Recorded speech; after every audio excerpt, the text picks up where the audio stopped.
എൻ്റെ പേര് ആശ രാജു. ഞാനിവിടെ അടുത്ത് പാലുത്തറ ഇടവകയിൽ നിന്നാണ് വരുന്നത്. ഞാൻ 2022 ഫെബ്രുവരി 4-ാം തീയതിയാണ് ആദ്യമായിട്ട് ഉടമ്പടി എടുത്തത്. കൊറോണ സംബന്ധിച്ച് ഞങ്ങളുടെ കുടുംബത്തിൽ ഭയങ്കര വല്ലാത്തൊരവസ്ഥ, മാനസികാവസ്ഥയും അതുപോലെ തന്നെ സാമ്പത്തിക ബുദ്ധിമുട്ടുകളും ഏറി വന്ന ഒരവസരത്തിലാണ് ഞാൻ ഉടമ്പടി എടുത്തത്. ഞാൻ വെള്ളിയാഴ്ചകളിലെ ഉടമ്പടി പ്രാർത്ഥനകൾ കൂടാറുണ്ടായിരുന്നു. അപ്പോൾ എൻ്റെ മനസ്സിലേക്ക് ഉടമ്പടി എന്നുള്ള ആ ഒരു ചിന്ത അച്ഛൻ്റെ പ്രസംഗങ്ങൾ കേൾക്കുമ്പോൾ ഉണ്ടായി. ആ ഒരു വെളിച്ചത്തിലാണ് ഞാനിവിടെ വന്ന് ഉടമ്പടി എടുക്കാൻ വന്നത്. ഉടമ്പടി എടുക്കാൻ വരുമ്പോൾ ഇവിടെ ഫ്രണ്ടിൽ വന്നപ്പോൾ എനിക്ക് കൊറോണ ടെസ്റ്റ് ചെയ്തതിൻ്റെ റിസൾട്ടൊന്നും ഇല്ലാതിരുന്നതുകൊണ്ട് എന്നെ അകത്തോട്ട് കയറ്റി വിടുകയില്ല എന്ന് അവിടെ എൻട്രൻസിൻ്റെ അവിടെ ഇരുന്ന് ചേച്ചി പറഞ്ഞു. ഞാൻ വളരെ സങ്കടപ്പെട്ടിരുന്ന അവസരത്തിൽ ഒരു മാലാഖയെ പോലെ ഒരു വെളുത്ത ഷർട്ടും മുണ്ടും കൊടുത്ത ഒരു ചേട്ടൻ വന്നേച്ച് എന്നോട് പറഞ്ഞു, മോള് കയറിപ്പോൾ ഒരു കുഴപ്പമൊന്നും ഇല്ല എന്ന് പറഞ്ഞുകൊണ്ട് പറഞ്ഞു. എനിക്ക് അപ്പോൾ തന്നെ ഭയങ്കര ഒരു ആശ്വാസം തോന്നി. ഞാൻ വന്ന് ഇവിടെ ഉടമ്പടി എടുത്തിട്ട് പോയി. ആ സമയത്ത് എനിക്ക് കാരുണ്യ പ്രവർത്തികൾക്കും പ്രേക്ഷിത പ്രവർത്തനങ്ങൾക്കൊന്നും പോകാൻ പറ്റിയില്ലായിരുന്നെങ്കിലും ഞാൻ മധ്യസ്ഥ പ്രാർത്ഥനയൊക്കെ രാവിലെയും വൈകിട്ടും ഒക്കെ ചെല്ലാറുണ്ടായിരുന്നു. ഇവരാരും വരാറില്ലായിരുന്നെങ്കിലും ഞാൻ തനിയെ ഇരുന്നുകൊണ്ട് ചെയ്യുമായിരുന്നു. അതുപോലെ തന്നെ കുർബാന കൂടാനായിട്ടാണേലും TV-യിൽ കുർബാന കൂടും, അങ്ങനെ ചെയ്യുമായിരുന്നു. പിന്നീട് കാരുണ്യ പ്രവർത്തികൾ ചെയ്യാനായിട്ടൊക്കെ പറ്റുന്ന പോലെ ഞാൻ ശ്രമിച്ചു തുടങ്ങി. കൊറോണയുടെ ആ സമയങ്ങൾ കഴിഞ്ഞപ്പോഴൊക്കെ. ഇപ്പോൾ ഞാനിവിടെ ഈ കുടുംബസമേതം വന്നിരിക്കുന്നതിൻ്റെ കാരണം ഞങ്ങളുടെ മകൻ, 3-ാമത്തെ മകനാണിത്. അവന് അത്ഭുതകരമായിട്ട് ഈശോ മരിച്ച ലാസറിനെ മരണത്തിൽ നിന്ന് ഉയർപ്പിച്ചതുപോലെ ഞങ്ങളുടെ മകനെ മരണത്തിൽ നിന്നാണ് ഉയർപ്പിച്ചത്. നിങ്ങളിപ്പോൾ കാണുമ്പോൾ ഈ മകനൊരു കുഴപ്പവും ഇല്ല. കഴിഞ്ഞ നവംബർ 27-ാം തീയതി വൈകിട്ട് അവൻ സ്കൂളിൽ നിന്ന് വന്നതിന് ശേഷം നവോദയയുടെ കോച്ചിങ് ഉണ്ടായിരുന്നു, അതിന് പോയിട്ട് വന്നപ്പോൾ ഇവൻ ഞങ്ങളോട് പറഞ്ഞു, അമ്മേ എനിക്ക് ഇങ്ങനെ നോക്കുമ്പോൾ 2ആയിട്ട് തോന്നണ പോലെയുണ്ട് എന്ന് പറഞ്ഞു. അപ്പോൾ ഞാനിങ്ങനെ അവനോട് പറഞ്ഞു, ഞങ്ങളെല്ലാവരും പറഞ്ഞു നിനക്ക് തോന്നണതാണ്, മൊബൈലായിട്ടും TV ഇട്ടൊക്കെ നോക്കണോണ്ട് തോന്നണതാണെന്ന് ഞങ്ങളിങ്ങനെ പറഞ്ഞ് കളിയാക്കി അങ്ങ് വിട്ടു. പിറ്റേ ദിവസം രാവിലെ എഴുന്നേറ്റപ്പോൾ അവൻ്റെ സൗണ്ടിനൊരു ചെറിയ വ്യത്യാസം പോലെ തോന്നി. സൗണ്ടിന് വ്യത്യാസം എന്ന് പറഞ്ഞാൽ മുച്ചുണ്ട് വന്ന പിള്ളേർ സംസാരിക്കുന്ന പോലെ ഇങ്ങനെ തുടങ്ങി. അപ്പോൾ ഞാൻ പറഞ്ഞു, ഇതെന്നാ പറ്റി ഇങ്ങനെ നേരവണ്ണം സംസാരിക്കുക, ഞങ്ങൾ ചാക്കോച്ചാന്ന് അവനെ വീട്ടിൽ വിളിക്കുന്നത്, ചാക്കോച്ച നേരെ സംസാരിച്ചതെന്ന് പറഞ്ഞുകൊണ്ട് ഞാനിങ്ങനെ അവനോട് ദേഷ്യപ്പെട്ടു. ഇവരും അതുപോലെ പറഞ്ഞു ഇതെന്നെ ഇങ്ങനെ സംസാരിക്കണമെന്ന് പറഞ്ഞുകൊണ്ട് ഞങ്ങളിങ്ങനെ വഴക്കുണ്ടാക്കി. അപ്പോൾ ഇവൻ പറഞ്ഞു ഞാൻ സംസാരിക്കുമ്പോൾ ഇതുപോലെയാണ് വരുന്നേ എന്ന് പറഞ്ഞു. എന്തായാലും വേണ്ടിയില്ല, സ്കൂളിൽ വിട്ട് നോക്കാം, സ്കൂളിൽ വിടുമ്പോൾ അവൻ കൂട്ടുകാരും ഒക്കെ ആയിട്ട് ചേർന്ന് മിങ്കിൾ ചെയ്ത് കഴിയുമ്പോൾ കുറഞ്ഞോളും എന്നൊരു ചിന്താഗതി കൊണ്ട് ഞങ്ങൾ അവരെ സ്കൂളിലേക്ക് വിട്ടു. സ്കൂളിൽ ചെന്ന് കഴിഞ്ഞപ്പോഴത്തേക്കും ടീച്ചർ വിളിച്ച് പറഞ്ഞു, അലന് കണ്ണ് കാണാൻ വയ്യ എന്നും പറഞ്ഞുകൊണ്ട് കരയുവാണ്, വന്ന് കൊണ്ടുപോയിക്കോളാൻ പറഞ്ഞു. അപ്പോൾ പെട്ടെന്ന് തന്നെ ചേട്ടൻ പോയി പിന്നെ അവനെ സ്കൂളിൽ നിന്ന് കൊണ്ടുവന്നിട്ട് ആ സമയത്തൊക്കെ അവന് കണ്ണിന് പ്രശ്നമുണ്ട്. സംസാരിക്കുമ്പോൾ ഒരു ചെറിയൊരു ഇതുപോലെ ഉണ്ടെങ്കിലും അവൻ സ്കൂളിൽ നിന്ന് വന്നിട്ട് തനിയെ ബാഗൊക്കെ കൊണ്ടുവച്ച് യൂണിഫോം ഊരി, സോക്സൊക്കെ തനിയെ ഊരി. പിന്നെ ഞങ്ങൾ അന്നേരം ഓർക്കണമൊക്കെ കണ്ണിന് എന്തോ പ്രശ്നം ഉണ്ടായിട്ടാണ് അവനിങ്ങനെ കാണിക്കുന്നതെന്നാണ് ഞങ്ങൾ വിചാരിക്കുന്നത്. അപ്പോൾ ഞങ്ങൾ കണ്ണിൻ്റെ ഡോക്ടറെ ചേർത്തല ക്ലിനിക്കിൽ കാണിച്ചു. ഐ സ്പെഷ്യലിസ്റ്റിനെ കാണിച്ചപ്പോൾ ഡോക്ടർ പറഞ്ഞു ഇവന് കണ്ണിനല്ല പ്രശ്നം, ഇവന് നെർവ്സിനാണ് പ്രശ്നം, അതുകൊണ്ട് എത്രയും പെട്ടെന്ന് നിങ്ങളൊരു ന്യൂറോളജിസ്റ്റിനെ കാണിക്കണം, അല്ലാന്നുണ്ടെങ്കിൽ അവന് കോങ്കണ്ണ് വരും എന്ന് പറഞ്ഞു. അപ്പോൾ ഡോക്ടറിനെ കണ്ടപ്പോഴേ എന്താണ് സംഭവം എന്ന് മനസ്സിലായി. അതുകൊണ്ടാണ് എന്നോട് പറഞ്ഞത് പെട്ടെന്ന് തന്നെ കൊണ്ടുപോയിക്കണമെന്ന് പറഞ്ഞു. അപ്പോൾ ഞാൻ ചേട്ടനോട് പറഞ്ഞു ഇങ്ങനെ ഡോക്ടർ പറഞ്ഞല്ലോ എന്ന് പറഞ്ഞു. അപ്പോൾ ലിസിയിൽ എൻ്റെ ബ്രദറുണ്ട്, അപ്പോൾ ഞങ്ങളുടെ ചേട്ടൻ അച്ഛനുണ്ട്. അച്ഛനോട് വിളിച്ച് പറഞ്ഞപ്പോൾ പറഞ്ഞ് 3 മണിക്ക് ന്യൂറോളജിസ്റ്റ് ഉണ്ട്, എത്രയും പെട്ടെന്ന് കൊണ്ടുവരാൻ പറഞ്ഞു. അങ്ങനെ 3 മണിക്ക് ഞങ്ങൾ അങ്ങോട്ട് കൊണ്ടുചെല്ലുമ്പോൾ അവിടുത്തെ ഡോക്ടർ, അതായത് ഇവനെ ഞങ്ങൾ വണ്ടി പാർക്ക് ചെയ്യുന്ന സമയത്തൊക്കെ ഇവൻ നടന്നു വന്ന് ചേട്ടനച്ഛനെ കാണുന്ന സമയത്തും ഇവൻ നടന്നു വന്നപ്പോൾ പതിയെ അവൻ വീക്കാകാൻ തുടങ്ങി. അവന് നടക്കാനൊന്നും പറ്റാത്ത അവസ്ഥ വന്നു. വീൽചെയറിൽ ഇരുത്തി വീൽചെയറിൽ തന്നെ ഡോക്ടറിൻ്റെ അടുത്തേക്ക് കൊണ്ടുപോയി. അവിടെ ചെന്ന് ഡോക്ടർ 2-3 അവരുടേതായിട്ടുള്ള ടെസ്റ്റുകൾ നടത്തിയപ്പോഴത്തേക്കും പറഞ്ഞു ഇവിടെ പറ്റില്ല, എത്രയും പെട്ടെന്ന് നിങ്ങൾ അമൃത ഹോസ്പിറ്റലിലേക്ക് കൊണ്ടുപോയിക്കണം, അവിടെ പീഡിയാട്രിക് ന്യൂറോ ഉണ്ട്, അവിടെ എമർജൻസിയിൽ കൊണ്ടുപോകണമെന്നും പറഞ്ഞുകൊണ്ട് ഞങ്ങളെ ആംബുലൻസിൽ ആണ് പിന്നെ പിന്നെ ആംബുലൻസ് എന്ന് പറഞ്ഞാൽ ഡോക്ടറിൻ്റെ അടുക്കൽ നിന്ന് തിരിച്ചു വന്നപ്പോൾ അവന് ഒട്ടും പറ്റുന്നില്ല. അവനെ എടുത്താണ് ആംബുലൻസിലേക്ക് കയറ്റിയത്. അതായത് അന്ന് സ്കൂളിൽ പോയ മോനായിരുന്നു. സ്കൂൾ ബസ്സിൽ പോയി വന്ന തിരിച്ച് ചേട്ടൻ വിളിച്ചുകൊണ്ട് വന്നത് വണ്ടിക്കാണെങ്കിലും സ്കൂൾ ബസ്സിൽ പോയത് അത്രയ്ക്ക് ഫാസ്റ്റായിട്ടായിരുന്നു അവൻ്റെ അസുഖം വളർന്നുകൊണ്ടിരുന്നത്. അസുഖത്തെക്കുറിച്ച് കൂടുതൽ ഡീറ്റെയിൽസ് ചേട്ടൻ പറയും.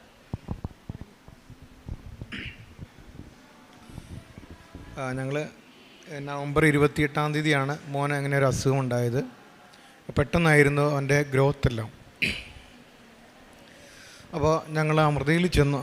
ലിസിയിൽ ചെന്നപ്പോൾ ഡോക്ടർ അവന് നടക്കാൻ പറ്റാത്ത രീതിയിലേക്കായി. അവന് അവിടെ ലിസിയിൽ ചെന്നപ്പോൾ പിന്നെ അവിടുന്ന് ഡോക്ടർ അവിടെ പറ്റില്ല എന്ന്, ഒരു ജെനുവിൻ കേസാണ്, അവൻ്റെ അവിടെ പറ്റില്ല എന്ന് പറഞ്ഞു. അപ്പോൾ ഒന്നെങ്കിൽ അമൃത അല്ലെങ്കിൽ ട്രിവാൻഡ്രം ശ്രീചിത്ര മെഡിക്കൽസ് അവിടെ എവിടെയെങ്കിലും കൊണ്ടുപോവുക, അവിടെ മാത്രമേ ഇതിനുള്ള ട്രീറ്റ്മെൻറ്റ് ഉള്ളൂ എന്ന് പറഞ്ഞു. ഞങ്ങൾ നേരെ അമൃതയിലേക്ക് പോയി. അവിടെ ചെന്ന് കഴിഞ്ഞപ്പോഴത്തേക്ക് മോൻ്റെ അവസ്ഥ എന്ന് പറഞ്ഞു കഴിഞ്ഞാൽ അവൻ്റെ കണ്ണിൻ്റെ കാഴ്ച നഷ്ടപ്പെട്ടു, അവൻ്റെ സംസാരം പോയി, പിന്നെ നടക്കുവാനും അവന് പറ്റുന്നില്ലായിരുന്നു. അപ്പോൾ ടോട്ടലി ഡൗൺ ആയിപ്പോയി.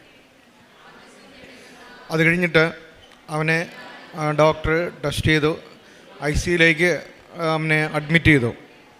ICUയിലേക്ക് അഡ്മിറ്റ് ചെയ്ത് കഴിഞ്ഞിട്ട് 4-ാമത്തെ 1, 2, 3 ദിവസം അവന് ടെസ്റ്റുകളൊക്കെ നടത്തിയിട്ട് ഇവന് അസുഖങ്ങളൊന്നുമില്ല. MRI ചെയ്തു, ബാക്കിയുള്ള ടെസ്റ്റുകളൊക്കെ നടത്തിയിട്ട് അതിൽ ആൾ നോർമലാണ്. പക്ഷേ അവൻ്റെ മസിൽസ് എല്ലാം വീക്കായിക്കൊണ്ടിരിക്കും. ഓരോ ദിവസവും ഓരോ മണിക്കൂറുകളുണ്ട് എൻ്റെ മസിൽസ് എല്ലാം വീക്കായിക്കൊണ്ടിരിക്കുകയാണ്. അപ്പോൾ ഡോക്ടർ പറഞ്ഞു, നിങ്ങൾ വിചാരിക്കുന്നതല്ല, കൊച്ചിൻ്റെ അവസ്ഥ മോശമായിക്കൊണ്ടിരിക്കുകയാണ്, ക്രിട്ടിക്കലാണ്, ഒന്നെങ്കിൽ വെന്റിലേറ്ററിലേക്ക് മാറ്റേണ്ടി വരുമെന്ന് പറഞ്ഞു. അപ്പോൾ ഇവൻ്റെ അസുഖം കണ്ടുപിടിക്കാത്തതുകൊണ്ടും വീണ്ടും അവനെ വെന്റിലേറ്ററിലേക്ക് മാറ്റി. അപ്പോൾ ഞങ്ങളിങ്ങനെ പ്രാർത്ഥിച്ചുകൊണ്ടിരിക്കുകയാണ്. ഇവൻ്റെ അസുഖം എന്താണെന്ന് വെളിപ്പെടുത്തി തരുവാൻ വേണ്ടിയിട്ട് പ്രാർത്ഥിക്കുന്നുണ്ടായിരുന്നു. 4-ാമത്തെ ദിവസം പിന്നെ ഇവനെ 2-ാമത്തെ ദിവസം പിന്നെ വെന്റിലേറ്ററിലാക്കിയിട്ട് 14 ദിവസം അവൻ വെന്റിലേറ്ററിൽ തന്നെയായിരുന്നു. 4-ാമത്തെ ദിവസം അവൻ്റെ നട്ടലിൻ്റെ ഇവിടെ നിന്ന് ഒരു ഇഞ്ചെക്റ്റ് ചെയ്തിട്ട് അത് അയച്ചിട്ട് അസുഖം കൺഫേം ചെയ്ത ഒരു GBS എന്ന് പറഞ്ഞൊരു അസുഖമായിരുന്നു. അത് ഒരു റെയർ രോഗമാണ്, ഗില്ലൻ ബാരെ സിൻഡ്രം എന്ന് പറയും. അത് അങ്ങനെയാണ് കണ്ടുപിടിച്ചത്. അപ്പോൾ ഡോക്ടർ പിന്നെ അതിൻ്റെ തന്നെ ഒരു ഹയർ വേരിയൻ്റ് ആയിപ്പോയി. അതിൽ നമ്മുടെ ശരീരത്തിലുള്ള ഒരു ആൻറ്റിബോഡി GQ1B എന്ന് പറഞ്ഞ ഒരു ആൻറ്റിബോഡി പോസിറ്റീവായി. അതുകൊണ്ട് അവൻ്റെ തലയുടെ മുകൾ മുതൽ കാലിൻ്റെ താഴെ വരെയുള്ള നെർവസ് സിസ്റ്റം ഫുള്ളി ഡൗണായിട്ട് അവൻ്റെ മസിൽസ് എല്ലാം വീക്കായിക്കൊണ്ടിരിക്കുകയാണ്. അപ്പോൾ ഇത് വീക്കായി ഇതിൻ്റെ നമ്മുടെ തലച്ചോറിൻ്റെ പാളികൾ പൊട്ടുവാൻ തുടങ്ങി, കംപ്ലീറ്റ് പൊട്ടി. അപ്പോൾ അങ്ങനെയാണ് ഡോക്ടർ പറഞ്ഞത്, കണ്ടുപിടിച്ചത് അങ്ങനെയാണ്. അപ്പോൾ അവന് ട്രീറ്റ്മെൻറ്റ് അവസാനം കണ്ടുപിടിച്ചത് ഒരു IVIG എന്ന് പറഞ്ഞ ഒരു മെഡിസിൻ എടുക്കുവാൻ തീരുമാനിച്ചു. ആ IVIG 12 കോഴ്സ് ചെയ്തു. അപ്പോൾ ഇങ്ങനെ ചെയ്തുകൊണ്ടിരുന്നപ്പോഴത്തേക്ക് ഞങ്ങൾ ഇതിൻ്റെ ഇടയ്ക്ക് ഞാൻ കൃപാസനത്തിൽ വന്നു പ്രാർത്ഥിച്ചു. ഞങ്ങൾ ഒരുമിച്ച് വരാനായിട്ട് ഇടയ്ക്ക് ഞങ്ങൾ നോക്കി, പക്ഷേ ഞങ്ങൾക്ക് വരാൻ പറ്റിയില്ല. പല പ്രാവശ്യം ഞങ്ങൾ ഇങ്ങനെ പ്ലാൻ ചെയ്യും, ഒന്ന് വരാം എന്ന് തീരുമാനിക്കും. അപ്പോൾ ഞങ്ങൾക്ക് ഇങ്ങോട്ട് വരുമ്പോഴത്തേക്കും എന്തെങ്കിലുമായിട്ട് തടസ്സങ്ങൾ, വീണ്ടും ഞങ്ങൾ തിരിച്ചങ്ങോട്ട് ഹോസ്പിറ്റലിലേക്ക് ഓടും. പെട്ടെന്ന് എൻ്റെ അവസ്ഥ കണ്ടീഷൻ മോശമായതുകൊണ്ട് വീണ്ടും തിരിച്ചോടും. അപ്പോൾ ഇങ്ങനെ ഒരു അവസ്ഥയിൽ ഇതിൻ്റെ ഇടയ്ക്ക് ഞാൻ ഒറ്റയ്ക്ക് ഒരു ദിവസം വന്ന് പ്രാർത്ഥിച്ചു. അത് കഴിഞ്ഞിട്ട് ഞാൻ തിരിച്ചു പോയി. ഇങ്ങനെ ഈ 14ാമത്തെ ദിവസമാണ് എൻ്റെ വൈഫ് ഇവിടെ വരുന്നത്. വൈഫ് ഇവിടെ വന്ന് മാതാവിൻ്റെ ഇടയ്ക്ക് വന്ന് പ്രാർത്ഥിച്ചു. അന്ന് രാത്രി ഇവൻ്റെ മോനെ വെന്റിലേറ്ററിൽ നിന്ന് മാറ്റി. അപ്പോൾ ഡോക്ടർ പറഞ്ഞത് ഈ അസുഖം വന്നു കഴിഞ്ഞാൽ അവൻ്റെ അവസ്ഥ ഇങ്ങനെ ആയതുകൊണ്ട് തന്നെ 6-7 ആഴ്ച ഈ അവസ്ഥയിൽ കോമാ സ്റ്റേജിൽ തന്നെ അവൻ കണ്ടിന്യൂ ചെയ്യുമെന്ന് പറഞ്ഞിരുന്നു. അത് കഴിഞ്ഞിട്ട് ഒരു 10 മാസം മിനിമം ഫിസിയോതെറാപ്പിയോ അല്ലെങ്കിൽ എന്തെങ്കിലും ട്രീറ്റ്മെൻറ്റോ വേണം, എന്നാൽ മാത്രമേ ഈ അസുഖത്തിൽ മാറ്റം ഉണ്ടാവുകയുള്ളൂ എന്നാണ് ഡോക്ടർ പറഞ്ഞത്. അവസാനം എന്നോട് പറഞ്ഞത് എല്ലാ ദിവസവും റിവ്യൂവിന് വരും ഡോക്ടർ, എല്ലാ ഡോക്ടേഴ്സും വിളിക്കും. ഞങ്ങളെ വിളിച്ചിട്ട് റിവ്യൂവിൽ ഇവൻ്റെ ഓരോ ദിവസത്തെയും പ്രോഗ്രസ് ഇങ്ങനെ പറഞ്ഞുകൊണ്ടേയിരിക്കും. അപ്പോൾ അവസാനം ഞങ്ങളോട് പറഞ്ഞത് ഈ 14-ാമത്തെ ദിവസം ഡോക്ടർ ഞങ്ങളോട് പറഞ്ഞു, നിങ്ങൾ പ്രാർത്ഥിക്കുക, പ്രാർത്ഥന മാത്രമേ ഉള്ളൂ, വേറെ ഒന്നും ഇല്ല എന്ന് പറഞ്ഞു. ഒരു ഹിന്ദുവായിട്ടുള്ളൊരു ഡോക്ടറാണ്. നിങ്ങൾ പ്രാർത്ഥിക്കുക, ഇത് മാത്രമേ ഉള്ളൂ. കൊച്ചിൻ്റെ അവസ്ഥ മോശമാണ്, ഒന്നും പറയാൻ പറ്റില്ല, പറയുന്ന സ്റ്റേജല്ല, ഇവന് ഈ വെൻറ്റിലേറ്ററിൽ തന്നെ ഈ 7 ആഴ്ചയും കണ്ടിന്യൂ ചെയ്യേണ്ടി വരുമെന്നാണ്. നിങ്ങൾ ചോദിക്കരുത് എന്നോട് എപ്പോൾ വെൻറ്റിലേറ്ററിൽ മാറ്റും എന്ന് നിങ്ങൾ ചോദിക്കരുത് എന്ന് മാത്രമാണ് ആ ഡോക്ടർ പറഞ്ഞിട്ടുള്ളത്. ഈ 14-ാമത്തെ ദിവസം മാതാവിൻ്റെ അടുക്കൽ വന്ന് വൈഫ് പ്രാർത്ഥിച്ചു. അന്ന് രാത്രി മോനെ വെൻറ്റിലേറ്ററിൽ നിന്നും അടുത്ത ICUവിലേക്ക് മാറ്റി നോക്കാമെന്ന് പറഞ്ഞാണ് ഡോക്ടർ അങ്ങനെ ചെയ്തത്. ആ വെൻറ്റിലേറ്ററിലേക്ക് ICUവിലേക്ക് മാറ്റിയിട്ട് ഡോക്ടർ പറഞ്ഞു നമുക്ക് ICUവിൽ കുറച്ച് ദിവസം കണ്ടിന്യൂ ചെയ്യാമെന്ന് പറഞ്ഞു. പിറ്റേ ദിവസം ഡോക്ടർ വന്നു, ICUവിൽ ഡോക്ടർ വന്നിച്ച് പറഞ്ഞു, നീ ഒന്ന് എഴുന്നേറ്റേന്ന് പറഞ്ഞപ്പോൾ അവൻ എഴുന്നേറ്റു. നമ്മൾക്കറിയാമല്ലോ, യേശു തളർവാദ രോഗിയെ സുഖപ്പെടുത്തിയ പോലെ അവനോട് എഴുന്നേക്കാൻ പറഞ്ഞപ്പോൾ അവൻ എഴുന്നേറ്റു. എന്നിട്ട് നീ ഒന്ന് നടന്നേന്ന് പറഞ്ഞപ്പോൾ അവൻ നടന്നു, പയ്യെ നടന്നു. എന്നിട്ട് ആ ഡോക്ടർ വാർഡിലേക്ക് മാറ്റിയിട്ട് അപ്പം പറഞ്ഞു അന്ന് വരെ കണ്ടിരുന്ന സ്റ്റേജല്ല പിറ്റേ ദിവസം കാണുന്നത്. അപ്പോൾ ഡോക്ടർ പറയുകയാണ് ഇവന് കുഴപ്പമൊന്നും ഇല്ലല്ലോ, അന്ന് നമുക്ക് വാർഡിലേക്ക് മാറ്റി അവനെ പിന്നെ കുറച്ച് ദിവസങ്ങൾ ഫിസിയോതെറാപ്പി അവിടെ കൊടുത്തു. ആ ഫിസിയോതെറാപ്പി കഴിഞ്ഞിട്ട് അപ്പോൾ ഇങ്ങനെ കണ്ടിന്യൂ ചെയ്യണമെന്ന് പറഞ്ഞ ആൾ പിറ്റേ ദിവസം ഒരാഴ്ച കഴിഞ്ഞപ്പോൾ ഞങ്ങൾക്ക് പിറ്റേ ദിവസം ഡിസ്ചാർജ് ആകുന്നത്. അപ്പോഴാണ് അവന് കിഡ്നിക്ക് ഒരു ചെറിയ പ്രോബ്ലം, ഒരു ചെറുതായിട്ട് ഒരു വീക്കം പോലെ കണ്ടു. പക്ഷെ അത് ഞങ്ങളിപ്പോഴും നോക്കുന്നു. ഡോക്ടർ കഴിഞ്ഞ ദിവസം പോയപ്പോഴും പറഞ്ഞു നോക്കാം, നമുക്ക് എന്തുകൊണ്ടാണെന്ന് അറിയില്ല, അപ്പോൾ ഈ ട്യൂബൊക്കെ ഇട്ടതിൻ്റെ ആണോ വേറെ എന്തെങ്കിലും ആണോ നോക്കാമെന്ന് പറഞ്ഞു. പക്ഷേ ഇങ്ങനെയാണ് ആ മോൻ്റെ അവസ്ഥ മാറിയത്. അപ്പോൾ മാതാവിൻ്റെ അടുക്കൽ വന്ന് പറഞ്ഞ് അന്ന് രാത്രിയാണ് ഈ അത്ഭുതം സംഭവിക്കുന്നത്. ഈ 10 മാസം എടുക്കും എന്ന് പറഞ്ഞ മോൻ അന്ന് മുതൽ ഞങ്ങൾക്ക് സൗഖ്യമാക്കി തന്നു. അതിന് ഞങ്ങൾ ദൈവത്തിന് സ്തുതി പറയുകയാണ്. അപ്പോൾ തന്നെ ഈ നിൽക്കുന്ന നിങ്ങൾ കണ്ടല്ലോ, ഇന്നിപ്പോൾ അവൻ നല്ലപോലെ അവൻ്റെ കൈ പൊക്കാനോ കാല് പൊക്കാനോ നടക്കാനോ അവന് കോങ്കണ്ട് പോലെ ഒന്നുമില്ല, പഴയ അവസ്ഥയിലേക്ക് തിരിച്ചു കിട്ടുകയാണ് ചെയ്തത്. തീർച്ചയായിട്ടും നമ്മൾ ശക്തമായി വിശ്വസിച്ച് പ്രാർത്ഥിച്ചാൽ തീർച്ചയായിട്ടും നമുക്ക് അതിൽ ദൈവാനുഭവം ഉണ്ടാകും എന്നുള്ളതിൻ്റെ പൂർണ്ണമായിട്ടുള്ള ഒരു തെളിവായിട്ടാണ് ഞങ്ങളുടെ മുമ്പിൽ ഈ മോനിൽ നിന്ന് നിൽക്കുന്നത്. ഇത് ഒത്തിരി ആൾക്കാർ എൻ്റെ മോന് വേണ്ടിയിട്ട് എൻ്റെ സ്കൂളിൽ മോൻ്റെ കൂട്ടുകാരൊക്കെ ഒത്തിരി പേര് ഇവിടെ വന്ന് പ്രാർത്ഥിച്ചിട്ടുണ്ട്.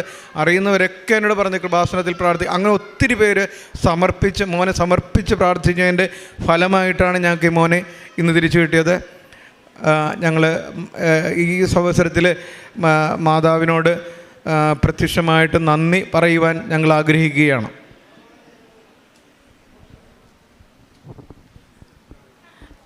അദ്ദേഹം പറഞ്ഞതുപോലെ ഞങ്ങളുടെ മോനെ പല ടെസ്റ്റുകളും നടത്തി. ഓരോ ടെസ്റ്റ് ചെയ്യുമ്പോഴും ഞാൻ എൻ്റെ അമ്മയോട് പറയും, എൻ്റെ അമ്മ എനിക്കൊന്നിനും സാധിക്കുകയില്ല, നീ വേണം അവൻ്റെ അകത്ത് ഓരോ ടെസ്റ്റുകൾക്കും ഇവനെ കൊണ്ടുപോകുമ്പോൾ ഞങ്ങളെ കൊണ്ട് സൈൻ ചെയ്യിക്കുമ്പോൾ ഒക്കെ ഞാൻ മാതാവിനോട് പറയും, മാതാവേ നീ കൂടെ ചെല്ലണേ, എനിക്കൊന്നിനും സാധിക്കുകയില്ല, നീ നിൻ്റെ തിരുക്കുമാരനോട് പറഞ്ഞ് എൻ്റെ മകനെ ഉയർപ്പിച്ച് തരണേ എന്ന് ഞാൻ പറയും. ഇവൻ ICU കിടക്കുന്ന സമയത്ത് ഞങ്ങളെ രാവിലെ അരമണിക്കൂർ വൈകിട്ട് അരമണിക്കൂർ കാണിക്കും. 15 മിനിറ്റ് നേരം എനിക്കും കാണാൻ കയറാം.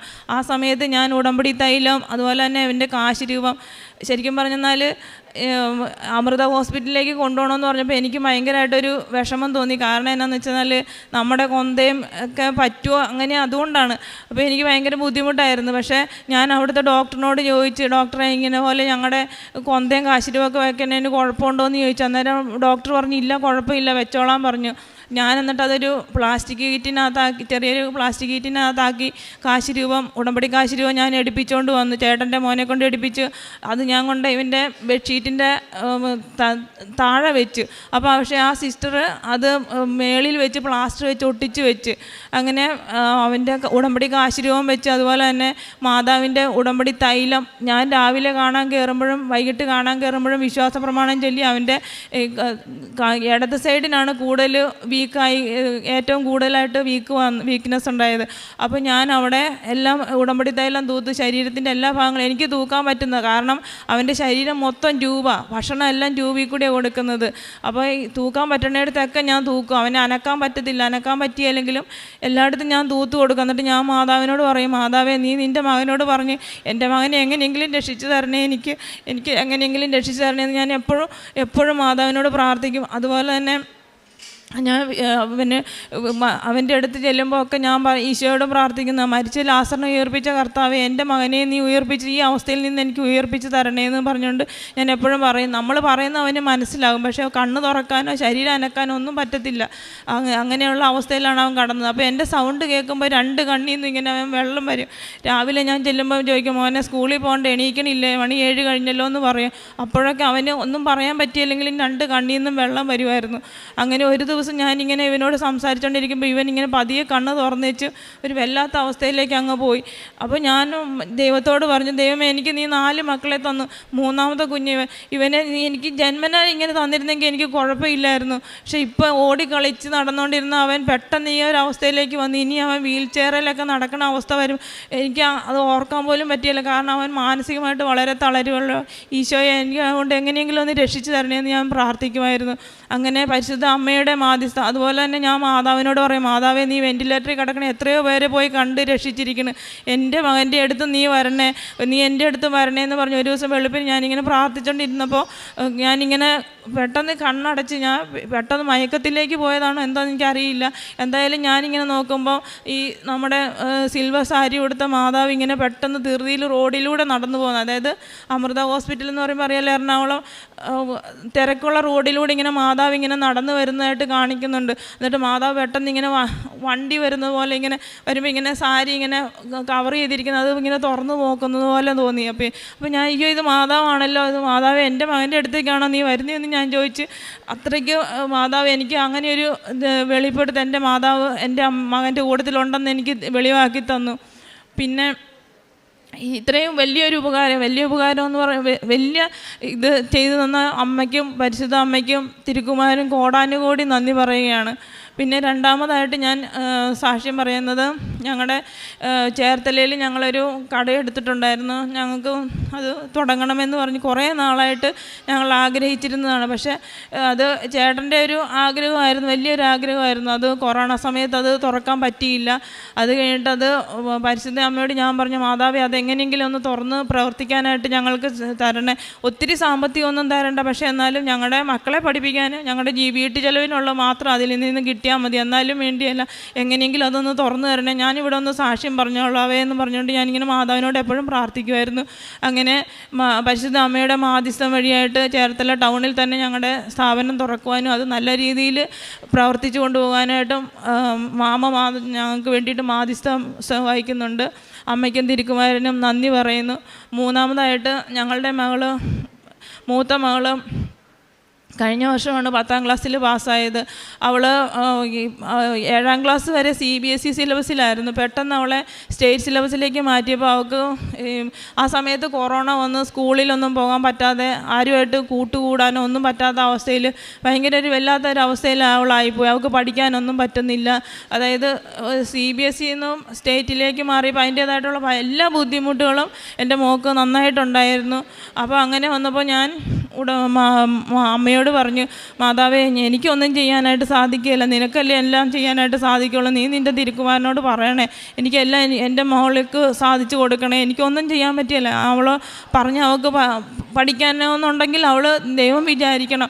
അപ്പോൾ നീ നിൻ്റെ തിരുക്കുമാരനോട് പറഞ്ഞ് എനിക്കെല്ലാം സാധിച്ചു തരണേ മാതാവേ എന്ന് ഞാൻ പറയുമായിരുന്നു. ഇവൾ പരീക്ഷ എഴുതാൻ പോകുമ്പോൾ ഞാനാണ് ചേർത്തലയിലെ ഞങ്ങളുടെ ഷോപ്പിൽ പോയിക്കൊണ്ടിരുന്നത്. അപ്പോൾ ഇവൾ പരീക്ഷ എഴുതാൻ പോകുന്ന ദിവസങ്ങളിലൊന്നും ഞാൻ ഷോപ്പിൽ പോവുകയല്ല. ഞാൻ എന്നിട്ട് പച്ചത്തിരിയും നീലത്തിരിയും കത്തിച്ച് മുട്ടുമേ നിന്നുകൊണ്ട് ഞാൻ ഇവൾക്ക് വേണ്ടിയിട്ട് പ്രാർത്ഥിക്കും. ഇവൾ പരീക്ഷ കഴിഞ്ഞ് വരുന്നിടം വരെയും പറ്റുന്നത് പോലെ പ്രത്യക്ഷീകരണ പ്രാർത്ഥന ചൊല്ലും, അതുപോലെ തന്നെ കൊന്തയും ചൊല്ലി പ്രാർത്ഥിക്കും. അതുപോലെ ഞാൻ ഉടമ്പടി കാശിൽ ഇവൾക്ക് കൊടുത്തു വിട്ടു. അങ്ങനെ 10ാം ക്ലാസ് നിങ്ങൾ പറഞ്ഞാൽ വിശ്വസിക്കുമെന്ന് എനിക്കറിയില്ല, 3 സ്കൂൾ മാറി. അവൾക്ക് പഠിക്കാൻ പറ്റുന്നില്ല എന്ന് പറഞ്ഞ് അങ്ങനെ ഇവൾ 3 സ്കൂൾ മാറി. തീർച്ചയായും പരിശുദ്ധ അമ്മയുടെ മാധ്യസ്ഥം കൊണ്ടും തിരുക്കുമാരൻ്റെ കാരുണ്യം കൊണ്ടും മാത്രമാണ് ഇവൾക്ക് ഫുൾ A+ കൊടുത്ത് അവളെ ദൈവം ശക്തമായിട്ട് അനുഗ്രഹിച്ചു. അതുപോലെ തന്നെ എനിക്ക് നേരത്തെയൊക്കെ എന്നോട് എല്ലാവരും പ്രാർത്ഥിക്കണമെന്ന് പറയുമ്പോഴേ എനിക്ക് ഒരു ഒഴുക്കം മട്ടിലൊക്കെ അവർ പറഞ്ഞതാണല്ലോ എന്ന് കരുതിക്കൊണ്ട് ഞാൻ പ്രാർത്ഥിക്കുമായിരുന്നു. പക്ഷേ ഇപ്പോൾ ഉടമ്പടി എടുത്തതിന് ശേഷം എനിക്ക് വേണ്ടിയിട്ട് പ്രാർത്ഥിക്കണമെന്ന് പറഞ്ഞുകൊണ്ട് പലരും എന്നോട് പറയാറുണ്ട്. അപ്പോൾ അവർക്കൊക്കെ വേണ്ടിയിട്ട് ആത്മാർത്ഥമായിട്ട് പ്രാർത്ഥിക്കാനായിട്ട് ഈശോയെ അവർക്കത് സാധിച്ചു കൊടുക്കണേ എന്ന് പറഞ്ഞ് ആത്മാർത്ഥമായിട്ട് പ്രാർത്ഥിക്കാനായിട്ടുള്ളൊരു കൃപ എനിക്ക് ലഭിച്ചു. അതുപോലെ തന്നെ ബൈബിൾ വചനം അത് കേൾക്കുമ്പോൾ ഭയങ്കര ചില വചനങ്ങൾ എനിക്ക് ഭയങ്കരമായിട്ട് അങ്ങോട്ട് ആകർഷിച്ച് അത് എനിക്ക് കിട്ടിയ അനുഭവം അത് മറ്റുള്ളവർക്ക് കിട്ടണം എന്നുള്ള ആഗ്രഹത്തോടു കൂടി പറഞ്ഞു കൊടുക്കാനായിട്ടും അതുപോലെ തന്നെ സാധിക്കുന്നുണ്ട്.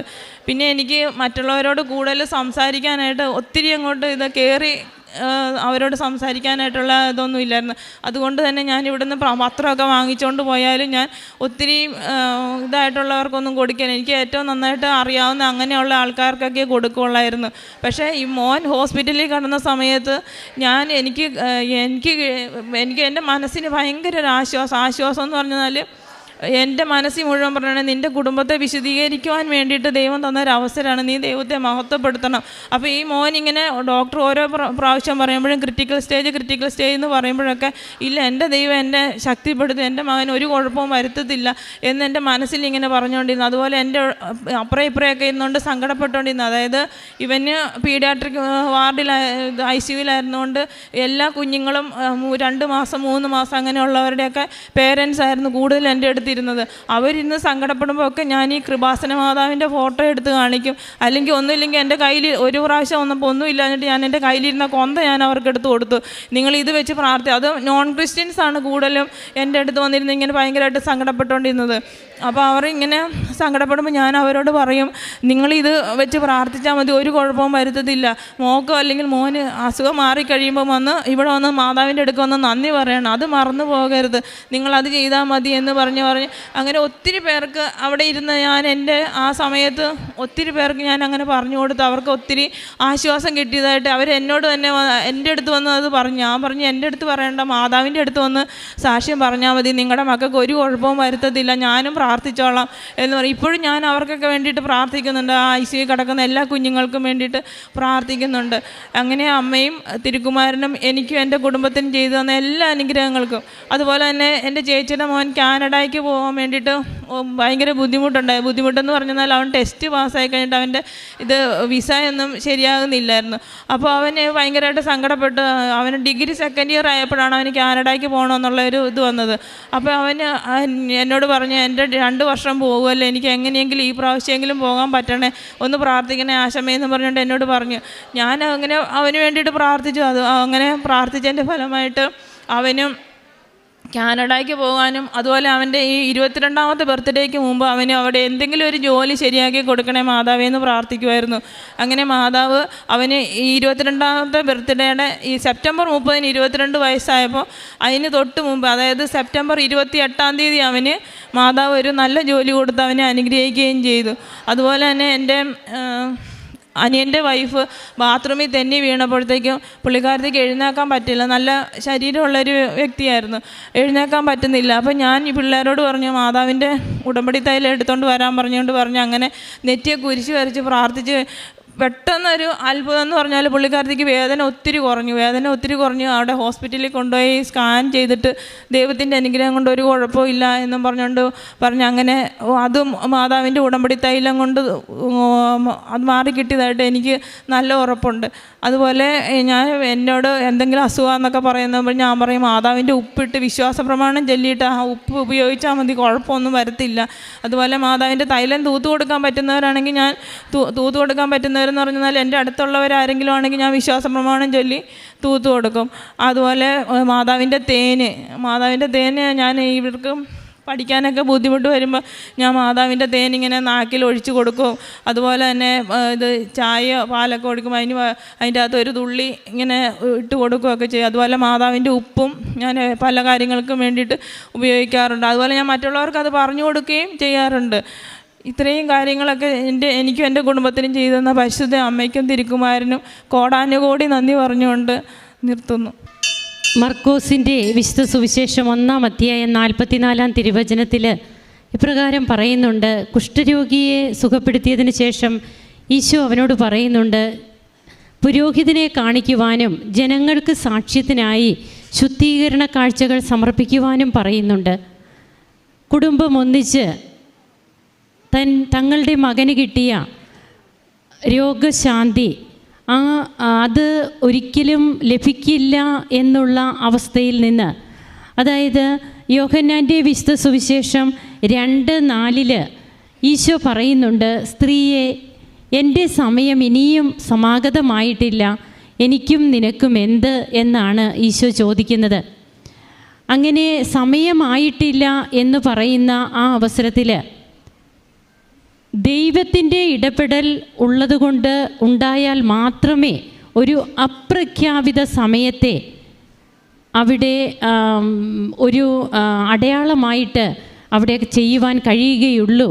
ആ ഒരു അവസ്ഥയിൽ തൻ്റെ മകനെ ലോകത്തിന് മുഴുവൻ വെളിപ്പെടുത്തുന്ന രീതിയിൽ തൻ്റെ ഏകജാതനെ കൊടുക്കുവാനായിട്ട്, ലോകത്തിലേക്ക് കൊടുക്കുവാനായിട്ട് ദൈവപിതാവ് പരിശുദ്ധ അമ്മയുടെ മധ്യസ്ഥമാണ് നമുക്ക് കാണിച്ചു തരുന്നത്. അത് അങ്ങനെയാണ് അമ്മ കാനായിലെ കല്യാണ വിരുന്നിൽ പറയുന്നത്. അവർക്ക് വീഞ്ഞില്ല എന്ന് പറയുമ്പോൾ ഈശോ പറഞ്ഞ വാക്കിന് മറുപടിയായിട്ട് അമ്മ പറയുന്നത് അവൻ പറയുന്നത് പോലെ ചെയ്യുവാനാണ്. തങ്ങളുടെ മകനെ 12 ദിവസമൊക്കെ വെന്റിലേറ്ററിലായിരുന്നു. വളരെ കൃത്യമായിട്ട് എന്തായിരുന്നു ആ മകൻ്റെ അസുഖമെന്നും അവനെ ജീവിതത്തിലേക്ക് അവൻ തിരിച്ചു വരുവാനായിട്ടുള്ള സാധ്യതകൾ എത്രമാത്രമായിരുന്നെന്നും പിന്നീട് ഡോക്ടേഴ്സ് അതിനുള്ള എത്ര നാൾ അതിനു വേണ്ടി എടുക്കുമെന്നും ഒക്കെ ഇതെല്ലാം നാം സാക്ഷ്യത്തിലൂടെ ഇപ്പോൾ തന്നെ വിവരിച്ച് കേട്ടതാണ്. ആ ഒരു കുഞ്ഞിനെയാണ് ഇപ്പോൾ ഇവിടെ കൊണ്ടുവന്ന് നിർത്തി. അത് അമ്മയുടെ അടുത്ത് വന്ന് പ്രാർത്ഥിച്ച പിറ്റേ ദിവസം തന്നെ അവന് മാറ്റമുണ്ടായി. അവൻ വെന്റിലേറ്ററിൽ ബെഡിൽ എഴുന്നേറ്റിരുന്നു. ഡോക്ടർ പറഞ്ഞതൊക്കെ അവൻ ചെയ്തു. ഇതൊക്കെയാണ് നാം കേട്ടത്. പിന്നീട് എങ്ങനെയാണ് അമ്മ മകൻ കിടക്കുന്ന ആസ്പത്രിയിലേക്ക്, മുറിയിലേക്ക് അമ്മ വരുന്നത് ഈ മകൾ കാണുകയാണ്.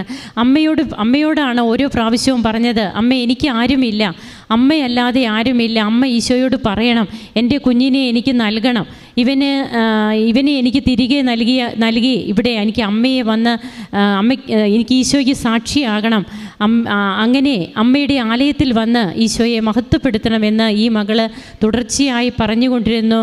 അതുപോലെ ഉടമ്പടി കാശുരൂപം ആ മകൻ്റെ ബെഡിനോട് ചേർത്ത് വെച്ച് പ്രാർത്ഥിച്ചിരുന്നു. ഇതൊക്കെയാണ് നാം കേട്ടത്. അങ്ങനെ നിരന്തരമായ പ്രാർത്ഥനയും അതുപോലെ ദൈവത്തിൻ്റെ സാന്നിധ്യവും അങ്ങനെ ആകാത്ത ഒരു സമയത്തിൽ എങ്ങനെ ഈശോ ഇടപെടുന്നു. അമ്മ ഹോസ്പിറ്റലിലേക്ക് നടന്നു വരുന്നത് ഈ മകൾ കണ്ടു എന്നാണ് പറയുക. നമുക്ക് തോന്നും ഇതൊക്കെ എന്താണ്, ഒത്തിരി തിരക്കേറിയ റോട്ടിൽ ആരെങ്കിലുമൊക്കെ നടന്നു കാണുമെന്ന്. അത് നമ്മുടെ തോന്നൽ മാത്രമാണ്. അത് അനുഭവത്തിൽ നിന്ന് അനുഭവിച്ചവർ അവരതൊരിക്കലും നിരസിക്കില്ല. അവരുടെ സാക്ഷ്യമാണ്. അതുകൊണ്ടാണ് പുരോഹിതന് നിന്നെ തന്നെ കാണിച്ചു കൊടുക്കുക, ജനങ്ങൾക്ക് സാക്ഷ്യത്തിനായി ശുദ്ധീകരണ കാഴ്ചകൾ സമർപ്പിക്കുക എന്ന് തിരുവചനത്തിൽ തന്നെ പറയുന്നത്. അങ്ങനെ അമ്മ ഇന്നും സഞ്ചരിക്കുകയാണ്. അതുകൊണ്ടല്ലേ ജനങ്ങൾ തന്നെ പറയുന്നത് അമ്മ സഞ്ചാരി മാതാവാണെന്ന്. അമ്മ ആ ഹോസ്പിറ്റലിലേക്ക് കടന്നു വന്നു, കുഞ്ഞിനെ സുഖപ്പെടുത്തി, തൻ്റെ തിരുക്കുമാരൻ്റെ പക്കൽ മാധ്യസ്ഥം അപേക്ഷിച്ച് ആ കുഞ്ഞിനെ സുഖപ്പെടുത്തി ഇന്ന് ഇവിടെ വന്ന് കുടുംബമായിട്ട് നിന്ന് സാക്ഷ്യം പറയുന്നു. മറ്റനേകം കാര്യങ്ങൾ ഇവിടെ പറഞ്ഞു. ഇവർ ജീവിക്കുന്നത് എങ്ങനെയാണ്, കർത്താവിന് സാക്ഷികളായി ജീവിക്കുന്നത് എങ്ങനെയാണെന്നൊക്കെ നാം കേട്ട് കഴിഞ്ഞു. അതുകൊണ്ട് ഉടമ്പടി ജീവിതം ഒരു കുടുംബത്തെ ഒന്നാകെ എടുത്തുയർത്തുമ്പോൾ അത് ആ കുടുംബത്തെ മാത്രമല്ല, ആ സമൂഹത്തിന്, ആ നാട്ടുകാർക്ക്, ആ ദേശത്തിന്, ആ ഇടവകയ്ക്ക് എല്ലാം ഒരു സാക്ഷ്യം തന്നെയാണ്. നമുക്ക് കരങ്ങളടിച്ച് ഈശോയ്ക്കും അമ്മയ്ക്കും നന്ദി പറയാം, ദൈവത്തെ ആരാധിക്കാം, മഹത്വപ്പെടുത്താം.